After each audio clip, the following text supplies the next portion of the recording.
বিসমিল্লাহির রহমানির রহিম।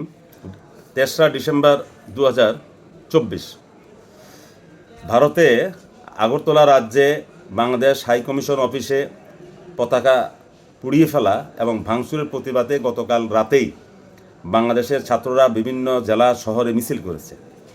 এটা অত্যন্ত একটা ভালো সুসংবাদ যে তারা একটা প্রতিক্রিয়া দেখিয়েছে এবং তাদের প্রতিক্রিয়াটা ছিল অত্যন্ত শান্তিপূর্ণভাবে। এখন এই শান্তিপূর্ণ প্রতিবাদের মাঝখানে কেউ যেন ঢুকে কোনো অঘটন না ঘটাতে পারে সেই দিকে আমাদের দৃষ্টি রাখাটা এখন নৈতিক দায়িত্ব হয়ে গেছে। আমরা যারা ভারতের আগ্রাসন নীতির বিরুদ্ধে আমরা বিক্ষোভ মিছিল করি, আমাদেরকে চোখ কান খোলা রাখতে হবে। মোটামুটি বল এখন জাতিসংঘের কোর্টে।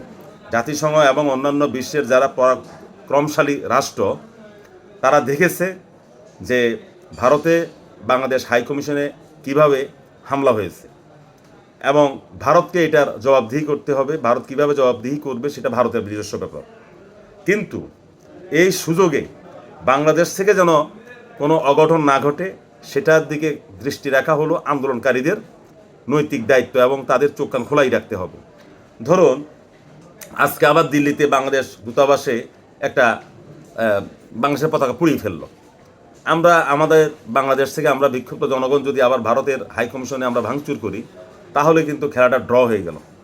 আমাদেরকে মনে রাখতে হবে আমরা বাংলাদেশ এখন যে অবস্থায় গিয়ে দাঁড়িয়েছি, আমাদেরকে কোনো খেলা ড্র করা চলবে না।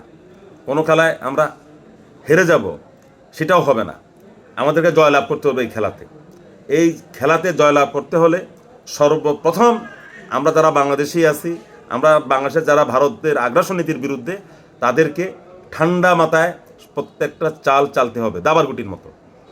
এবং আমাদেরকে দেখাতে হবে যে বাংলাদেশের মানুষ সত্যিকারভাবে শান্তিপ্রিয়, ভারত আগ্রাসী ভূমিকায় আছে এবং এই আগ্রাসী ভূমিকাটাকে আমরা বিশ্বের জাতিসংঘ সহ বিশ্বের বিভিন্ন যে গণমাধ্যম আছে সেখানে আমরা তুলে ধরতে হবে। এখন আমরা কথায় কথায় যদি ভারতের পতাকা পুড়িয়ে ফেলি বা ভারতের পতাকাকে পায়ের তলে দিয়ে বারবার আমরা তাদের পতাকাকে আমরা দলিত মথিত করি, তাহলে কিন্তু এই সুযোগটা ভারত নেবে। কারণ একটা দেশের পতাকা তার দেশের সম্মানের প্রতীক। আমার বাংলাদেশের পতাকা ভারতে যে পুড়িয়েছে, আমার অন্তর যেমন কাঁদে, আমার মন যেমন কাঁদে, আমাকে যেমন বিক্ষুব্ধ করেছে, ভারত করাটা স্বাভাবিক।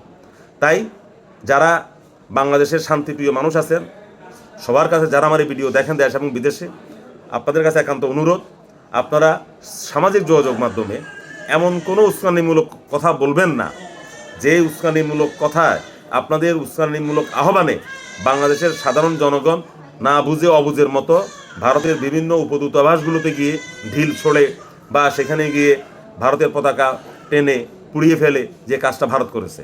আশা করি সবাই ভালো থাকবেন। ধন্যবাদ।